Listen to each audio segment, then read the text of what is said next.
నమస్కారం సుమన్ టీవీకి స్వాగతం. సెప్టెంబర్ మాసం ద్వాదశ రాశుల వారికి ఎలా ఉండబోతుంది? గ్రహాల స్థితిగతులు ఎలా ఉన్నాయి? ఏ రాశుల వారికి ఎలాంటి ఫలితాన్ని అందిస్తున్నాయి? ఈ విషయాలను తెలియజేసేందుకు మనతో పాటు ఉన్నారు ప్రముఖ జ్యోతిష్య శాస్త్ర పండితులు, జ్యోతిష్య రత్న, జ్యోతిష్య చక్ర వైభవ నిపుణ డాక్టర్ రాళ్లపల్లి రవికుమార్ గారు. గురుగారు నమస్కారం. నమస్కారం. గురుగారు, ద్వాదశ రాశుల వారికి ఎలా ఉండబోతుందో తెలుసుకునే ముందు రవి బుధులు గాని, కుజుడు శుక్రుడు గాని ఈ మాసం ఏ స్థానాల్లో ఉన్నారు, ఎలాంటి ఫలితాలను అందిస్తున్నారో తెలియజేస్తారా? తప్పకుండా. శరదిందు సమాకారే పరబ్రహ్మ స్వరూపిణి వాసరాపీఠ నిలయే సరస్వతి నమస్తుతే. అందరికీ నమస్కారం. నవగ్రహాలు ద్వాదశ రాశులు సెప్టెంబర్ నెలలో ఏ గ్రహాలు ఏ స్థానాల్లో ఉన్నాయో ఇప్పుడు తెలుసుకుందాం. ముందుగా సూర్యుడు వచ్చేసి మనకి కన్యా రాశిలో ఉన్నారు. అలాగే కుజుడు మనకి మిథున రాశిలో ఉన్నారు.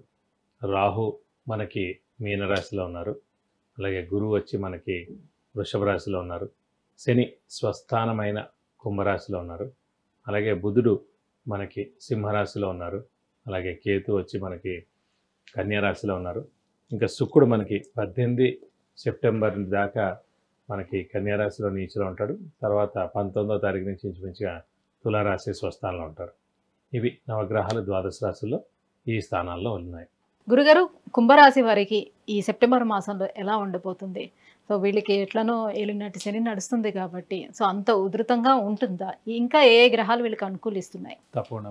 కుంభరాశి అనగా మనకి ధనిష్ట 3-4 పాదాలు, శతభిషం 1-2-3-4 పాదాలు, పూర్వభద్ర 1-2-3 పాదాలు. ఈ నక్షత్రాల సమూహం వచ్చేసి మనకి కుంభరాశిలోకి వస్తుంది. కుంభరాశి వారికి ప్రస్తుతం ఏలినాటి శని ఉధృతి బాగానే ఉందని చెప్పాలి. ఎందుకంటే స్వస్థానంలో ఉన్నాడుగా. స్వస్థానంలో ఉన్నా కూడా 4.5 సంవత్సరాలు అయింది. సో ఇది చాలా పీక్ పీరియడ్ అన్నమాట. ఈ టైము ఎంత స్వస్థానమైనా కూడా చంద్రుడు మనస్కారకుడు, బుద్ధికారకుడు. అలాంటి చంద్రుడు ఎక్కడైతే ఉన్నాడో ఆ కుంభంలో అక్కడే శని ఉన్నాడు. సో ఎప్పుడైతే వేవరింగ్, స్ట్రెస్, స్ట్రెయిన్, మానసిక ఆందోళన, అధైర్యం, అనిశ్చితి ఇవన్నీ ఉంటాయన్నమాట. కుంభరాశి వారు కొద్దిగా బద్ధకస్తులు కూడా ఉంటారు. శని బద్ధకానికి కూడా కారకుడండి. సో ఈ ఆలోచన అధైర్యం మటు విపరీతంగా ఉంటుందని చెప్పుకోవాలి. నెక్స్ట్ మీనంలోకి వెళ్ళిన తర్వాత నుంచి హెల్ప్ అవుతుంది లాస్ట్ 2.5 ఏళ్ళు. సో నెక్స్ట్ ఏడాది వెళ్ళామంటే కొంచెం ఇబ్బందులు తప్పవు. ఇంకోటి చతుర్థ స్థానంలో గురువు ఉన్నాడు. ఈ గురువు మూలన ఏంటంటే విద్యార్థులకు బాగా ఉపయోగపడడం. నేను చతుర్థ స్థానాన్ని ఇదివరకు కూడా చెప్పుకున్నాం.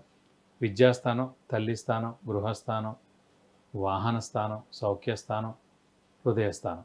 సో ఇవన్నీ కూడా చతుర్థ స్థానంలోకి వస్తాయి. ఈ చతుర్థ స్థానంలో గురువు ఉండడం వల్లనే వాహనం, గృహం, అలాగే విద్యార్థులు విపరీతంగా ఎక్సలెంట్గా సక్సెస్ అవుతారు.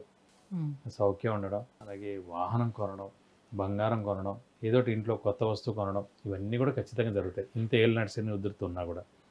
కానీ అలాగే ద్వితీయ స్థానంలో కూడా రాహు, అది కొంచెం డేంజర్ అనుకోవాలి. ఎందుకంటే వాక్ స్థానంలో రాహు ఉండడం చేత మనం ఇష్టం వచ్చినట్టు మాట్లాడడం, అనుకోకుండా ఏదో మాట అనడం ద్వారా వేరేవాడు హర్ట్ అవ్వడం, వేరేవాడు గొడవ పడడం, ఇవన్నీ జరుగుతుంది. అలాగే అష్టమ స్థానంలో కేతు ఉండడం చేత కూడా చిన్న చిన్న యాక్సిడెంట్స్ జరిగేందుకు అవకాశం ఉంది. అంటే మన వెహికల్కైనా యాక్సిడెంట్ అవ్వచ్చు. మనం నడపాలని లేదు, మన వెహికల్ అయినా వేరే వాళ్ళు తీసుకెళ్ళినా, లేకపోతే మనం అక్కడ పార్క్ చేసినా ఏదైనా ఇబ్బంది వచ్చేందుకు అవకాశం ఎక్కువగా ఉంది. సో మాట మనం జాగ్రత్తగా ఉండాలి, వెహికల్ డ్రైవింగ్ జాగ్రత్తగా చేయాలి, అలాగే ఆరోగ్యం కూడా కొంచెం జాగ్రత్తగా చూసుకోవాలి. ఎందుకంటే ఏలినాటి శని ఇంపాక్ట్ ఎక్కువగా ఉంది కాబట్టి ఇంట్లో పెద్దవాళ్ళు, చిన్నపిల్లల ఆరోగ్యం కూడా మనం జాగ్రత్త వహించాలి. అయితే గృహయోగం ఉందా? చతుర్థ స్థానంలో గురువు ఉన్నారు కాబట్టి ఖచ్చితంగా. చతుర్థ స్థానం అంటేనే గృహస్థానం, వాహనస్థానం. ఖచ్చితంగా రెండిట్లో ఏదైనా సరే రెండు కూడా వస్తాయి.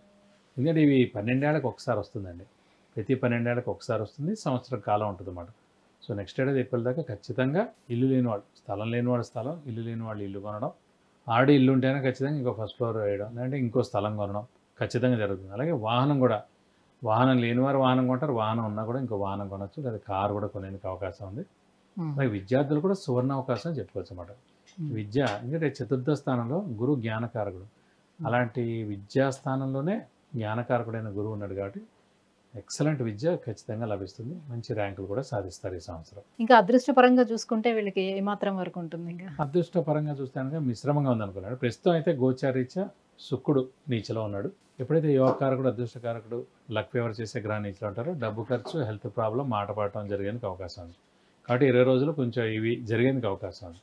మళ్ళీ 19వ తారీఖు తర్వాత నుంచి మనకి శుక్రుడు స్వస్థానంలో వస్తారు కాబట్టి అప్పటి నుంచి మనకి అద్భుతంగా ఉంటుందని చెప్పుకోవచ్చు. ఇంకా వచ్చే ఏడాది అయితే కొంచెం రిలీఫ్ ఇస్తుందేమో వీళ్ళకి. Relief రాహు మారుతారు, రాహు శని కేతులు మారుతుంది, మారుతారు, గురువు శని మారుతాడు, మారిపోతాడు, గురువు కూడా కూడా పంచమంలోకి పంచమంలోకి వస్తాడు. వచ్చేస్తారు. సో అప్పటి నుంచి చాలా బాగుంటుంది. ఉన్నంతలో ఎప్పటికైనా చాలా బాగుంటుంది. మరి ఇంకా ఎటువంటి పరిహారాలు పాటించుకుంటే కొంచెం శని ప్రభావం నుంచి తప్పించుకునే మీరు కూడా అవకాశం? ఏలినాటి శని ప్రభావం ఎక్కువగా ఉంది కాబట్టి ముఖ్యంగా ప్రతి శనివారం ఉపవాసం ఉండడం. ఎందుకంటే ఎలాంటి ప్రాబ్లమ్స్ అయినా గుర్తుపెట్టుకోండి, ఉపవాసం ఉండడం ద్వారా ఎలాంటి దోషాన్ని తొలగిపోతుంది. ఎందుకంటే ఏ గ్రహం అయితే బాగాలేదో దానికి సంబంధించి మనం ఉపవాసం కానీ పరిహారం కానీ చేస్తాం కాబట్టి మనం ఎప్పుడైతే అన్నం మార్చుకున్నామో అప్పుడు ఆ ప్లానెటే పోలే బాబు మన గురించి అన్నం మానేశాడు, మన గురించి ఏం కొంచెం తినకూడదు శరీరానికి కష్టపెడుతున్నాను కాబట్టి. కష్టపెడతాడు కాబట్టి ఖచ్చితంగా మనం ఏ అడ్డు ఆటంకాలు రాకూడదు అని అనుకుంటామండి. సో ఖచ్చితంగా మనకి ప్రాబ్లమ్స్ తగ్గుతాయి.